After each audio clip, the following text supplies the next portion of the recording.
Ce n'est pas tout le monde qui a qualité, par exemple, pour débattre concernant un sujet. Ce n'est pas tout le monde qui a qualité pour donner son avis sur un point particulier. Ça ne veut pas dire que tu n'as pas la liberté de donner ton point de vue. Tu peux donner ton point de vue. Il y a la liberté d'expression et tout. Mais ce n'est pas parce que tu donnes ton point de vue que tu as qualité. Je prends un exemple. Moi, je ne peux pas parler de droit. Parce que je n'ai pas qualité pour parler de droit. Ce n'est pas juste une question d'études académiques, d'être juriste, ainsi de suite.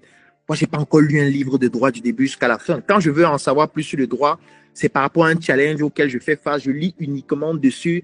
Je me réfère à mon avocat et à des experts qui m'entourent. Ils me disent comment on fait et on le fait. Je n'ai pas besoin d'être un expert dessus. Donc, je n'ai pas qualité pour parler du droit, parler des éléments techniques, par exemple, concernant le droit. Je peux donner un avis, mais je n'ai pas qualité. Donc, ceux qui ont plus qualité vont mieux nous en parler parce qu'ils maîtrisent mieux les subtilités.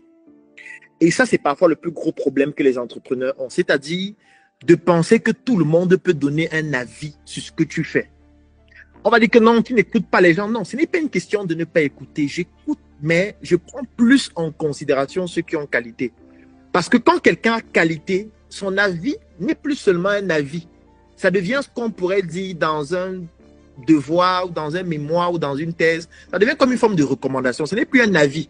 Tu vois, parce que l'avis, bon, c'est ce que tu penses. Je pense qu'on doit plutôt faire ça.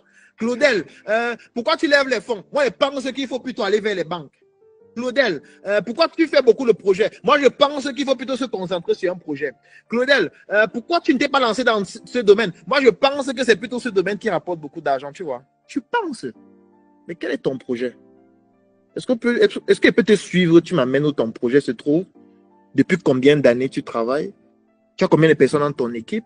Tu fais un chiffre d'affaires de combien? Parce que c'est ça qui te donne qualité pour que ton avis ne soit plus seulement un avis, mais une recommandation que je devrais suivre. Ce n'est pas que je ne t'écoute pas, ce que tu dis est pertinent. Est-ce qu'il faut faire beaucoup de projets? Peut-être. Il faut juste faire un projet, je ne sais pas. Comme tu peux aussi faire un seul projet, tu fais faillite. Ça peut aussi arriver. Tu peux faire un projet pendant 10 ans, tu es concentré dessus. Un jour, il y a la Covid et puis tu fais faillite. Tu étais fort sur un projet, mais tu as fait faillite. Tu peux faire plusieurs projets et puis il y a un seul qui explose. Je peux citer Alphabet ou Google. C'est une filiale et Google explose plus que toutes les autres. Mais en fait, ils sont en fait dans plusieurs projets à la fois. Donc, c'est ton avis. Mais moi, ce n'est pas seulement l'avis des gens que moi j'observe. J'observe ceux qui ont qualité. Ce qui fait que quand tu n'as pas qualité, je prends en compte ton avis. Ça, c'est clair parce que moi, je suis un maniaque des données. Donc, je prends les avis. Parce que s'il y a aussi beaucoup d'avis qui convergent vers quelque chose, il faut essayer de comprendre pourquoi ça converge vers cette chose-là. Mais ça ne veut pas dire que c'est une recommandation.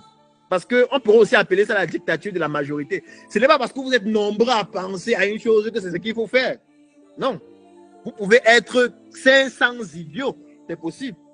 Tu vois, vous pouvez être 500 idiots. Vous pensez exactement de la même façon. Mais ce à quoi vous pensez, c'est une bêtise. Ce n'est pas parce que vous êtes nombreux à penser la même chose que c'est ce qu'il faut faire.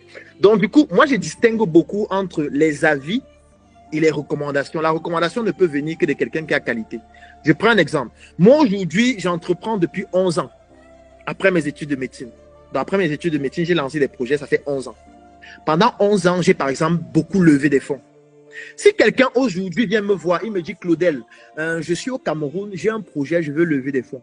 Ce que je vais lui donner, ce n'est pas un avis, ce sont des recommandations. Parce que je le fais depuis 11 ans. J'ai des résultats, j'ai des succès, j'ai des échecs. Donc, ce que je lui dis là, non seulement nous sommes dans le même environnement, ce qui est très rare, et je l'ai déjà fait pendant 11 ans.